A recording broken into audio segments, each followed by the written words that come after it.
Σχολείου, σήμερα 24 Οκτωβρίου 2012, ημέρα Τρίτη και ώρα 11:30 π.μ. συνήλθε ο Σύλλογος των Καθηγητών μετά από πρόσκληση του Διευθυντή κ. Γίβαλου Παρασκευά με θέματα ορισμός σημεοφόρων και παραστατών γυμνασίου λυκείου, απονομή βραβείων και αριστείων.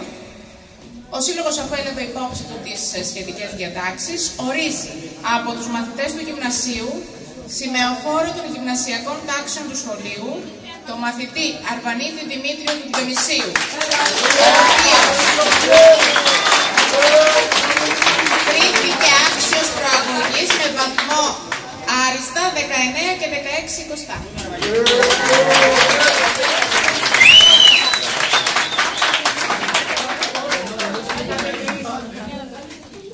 Παραστάτες ορίζονται οι μαθητές από την τρίτη τάξη. Σέτα Μαρία του Γεωργίου, η οποία κρίθηκε άξια προαγωγής με γενικό βαθμό άριστα 19 και 10 20.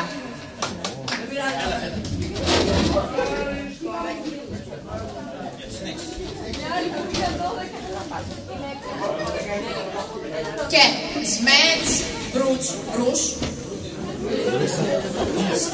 του Ραλφ, ο οποίος κρίθηκε άξιος προαγωγής με γενικό βαθμό άριστα 18 και 15 20.